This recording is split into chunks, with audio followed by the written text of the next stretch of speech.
memberikan banyak perubahan besar terhadap skema kantor yang ada saat ini, dan tidak terkecuali untuk kantor Fakultas Teknologi Kelautan yang ada di ITS. Kenapa? Karena setelah COVID-19, kantor itu mulai bergeser makna tidak hanya sebagai tempat kerja, tetapi juga menjadi tempat untuk berkumpul dengan rekan-rekan bisnis, dan juga sebuah tempat singgah, bahkan bisa menjadi rumah kedua bagi orang-orang yang ada di dalamnya.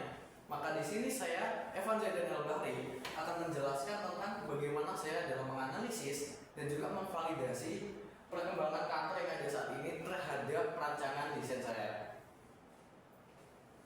Sebelum itu, kita perlu untuk mengetahui bagaimana sih konteks dari proyek ini dan juga objeknya apa. Berikut adalah brand guideline dari ITS dan juga FTK itu sendiri, dan juga profil untuk FTK itu sendiri yang mana terdiri dari dekan, wakil dekan, kepala bagian, dan juga beberapa staf yang ada di bawahnya. Kemudian pada wawancara kali ini dan juga validasi ini saya menggunakan 3 narasumber yang dapat kami temui untuk diambil datanya. Dan 3 narasumber ini memiliki peran masing-masing. Yang pertama adalah Bapak Doni Setiawan, kemudian Bapak Masdi, dan juga Bapak Prayit, di mana mereka adalah pimpinan, manajerial, dan juga staf operasional yang akan beraktivitas dalam kantor tersebut setiap harinya. Sehingga dari 3 narasumber ini kita dapat mendapatkan triangulasi dari pendapat masing-masing. Kemudian proses dan juga metode wawancara yang saya gunakan. Dan wawancara yang kali ini itu adalah wawancara semi terstruktur, sehingga betul-betul pertanyaan dan juga detail observasi lainnya itu sudah disiapkan dari sebelumnya. Dari wawancara tersebut kita dapat mendapatkan pola komunikasi dari staf tersebut, dari yang merupakan prioritas paling tinggi, medium, dan juga prioritas paling rendah, yang mana itu adalah tamu dan juga staf-staf yang ada di dalamnya. Dari situ kita bisa mendetailkan lagi pada user persona dari Bapak Wakil Dekan bersamaan juga dengan customer journey map-nya, yang mana di sini terdapat touch point dari Bapak Wakil Dekan itu sendiri dari awal masuk bahkan hingga akhirnya sendiri. Kemudian ada detail dari Bapak Kepala Bagian, dari Bapak Staff, termasuk customer journey map-nya juga. Dan dari semua itu kita mendapatkan analisa problem statement yang nantinya akan kita selesaikan pada pengembangan itu. Kemudian dari wawancara dan juga observasi lapangan tersebut kita mendapatkan room and regulation analysis, yang mana ini menganalisis bagaimana sih prioritas dari ruang, kedekatan antar ruang, dan juga aktivitas yang ada di dalamnya.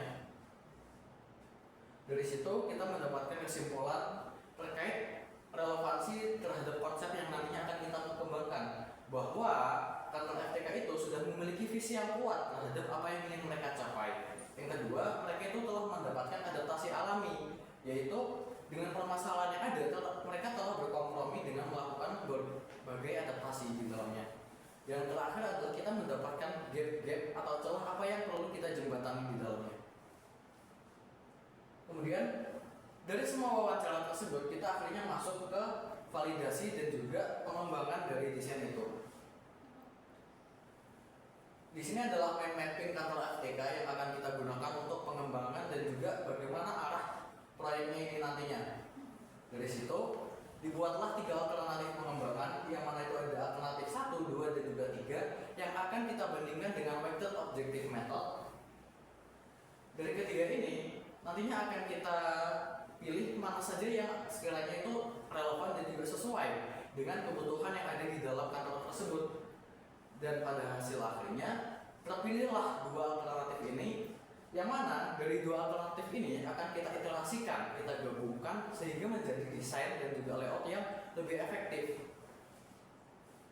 Kemudian berikut adalah kerangka validasi sumber dan juga kriterianya. Jadi validasi selanjutnya itu akan berdasarkan 3 ini: wawancara lapangan, user persona, dan juga user activity yang tadi sempat kita sebutkan sebelumnya. Dari situ dibuatlah 10 daftar pertanyaan yang harus dijawab, dan apabila terjawab hingga 90% berarti bisa kita ambil kesimpulan bahwa desain tersebut itu telah memenuhi kebutuhan yang ada, namun 10%-nya ini adalah titik pengembangan yang perlu kita lakukan selanjutnya. Dan dari situ apa sih nilai yang ingin dicapai?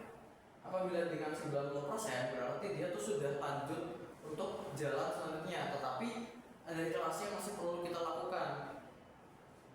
Kemudian berikut adalah ringkasan desain akhir dari kantor FTK itu sendiri. Jadi dari dua alternatif yang tersisa tadi itu kita melakukan iterasi lagi dan juga validasi terhadap pengguna. Dan hasil akhirnya seperti berikut: 4 pilar utama desain yang akan kita gunakan. Yang pertama adalah filter atensi, kemudian paparan alami terarah, itu adalah bagaimana cahaya masuk ke dalam ruang. Dan yang ketiga, reduksi beban kognitif, bahwa beban kognitif di dalam kantor yang merupakan ruang di mana banyak psikologi dan juga beban dari luar itu akan sangat mempengaruhi bagaimana orang tersebut beraktivitas di dalamnya. Dan juga yang terakhir adalah hierarki spasial fungsional, sehingga kita dapat memainkan furniture dan juga material yang ada. Dan pada produk akhirnya itu adalah desain yang seperti ini. Pada bagian ruang kerja kita menggunakan material yang lebih terfokus dan juga kesannya dingin. Dan juga setelah itu kita berpindah pada area istirahat, yang mana dengan penggunaan furniture yang lebih rendah, tone yang lebih hangat, dan juga material yang lebih lembut, kita akan mendapatkan perbedaan dan juga sekuensi ruang yang lebih efektif, sehingga psikologi orang yang di dalamnya akan merasa lebih santai.